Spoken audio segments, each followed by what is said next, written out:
Hallelujah. Odofo nyankopon shall be brain on your kese. And then so they are chain. Yanto yentua when ye be biara.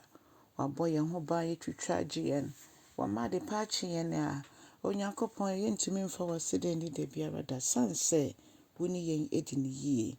And edu yen so sue jay any pedia ya cra ye home in our shouts say, cause ye home century and with Jesus Christ to demo. And I am bompaye. I feel so serade was some swadding in out the doom yama yen from quine beer sono, and then so far dum yen. Many cania, many a high, erade infant show dinunium, and with Jesus Christ to dim me a bompaye. Hallelujah. Other from more quabanen so the bout here, send you media so. Lay a fair king cancel if you're num, edu watchinum, ninchichemo what treat could see do me and son. Odofo yenti Awurade asem. Ose na metie dia wo Awurade wo ka na afei meka metie ne wo Awurade wo ka na afei wo beka asomdwe na akyere me na wo nkrofo nso ene wa hotwefo nso de Awurade wo be ye na adoye na ye bompa ye se yensan enko yedademu. Hallelujah. Ampa ne nkwagye no eben yen papa omo musre Awurade no Awurade nkwagye eben womo abenyina no nia nyame beka no eno ene twase yeye ama yetimi enya ne nsem fa hodie na ebasa na neni onyam ekoso tena bebi bia ye wo asase yete so ene bebi ebetu ya na mo besi bia no nyame ni onyam eye kese. Hwese me ne wonti Mmɔbrɔhuno ene Nokware omohyia. Aw Yesu Kristo Mmɔbrɔhuno ahye ne ma yenyankopa Mmɔbrɔhuno ahye ne ma. Nokware no eye Yesu oni onyankopon ne Mmɔbrɔhuno ahyia. Eno nti na Yesu Kristo otu kwan no.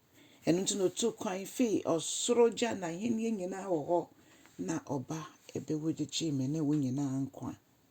Hallelujah enka ne din kronkron no. Onyankopon ne yen edi ne yiye. Se Yesu wabebe huna manie edi ama yen. Yen tetene ne ye eni asomdwe ehia se adofo. Hallelujah. Na Nokware ebe pie wo ensase so ensase a nyame mate so na tene ebe hwe tene be hwe yen efisoro eso nyankopon tene no obehwie egu yen so ode be hye yen se atare Yesu Kristo ene ye tene Yesu Kristo ene ya hye no. Hallelujah. Ne senti esese ne su ne ban nyinara ededi ewo meni wonso yemu na yehwa yenyankopon ode enepa ena ode bedom yen na ya asase nyina nso ebeso aba na yebetwa emoho wei asemi ekoma obi biara ode Israel nyankopon aye ne nyankopon enye obi a sebia kwa asoro dem keke enye obi a sebia gidifo kwa na odi omochi wiasefo kwa na odi omochi nemo obi a wawe ata so ese se nyame ensuomu ewiemu ono a na medi nechi sankrofo no nyankopon ede enepa ebe shoma afuno mama no wamoma sase aye from tene ye ebedi yenim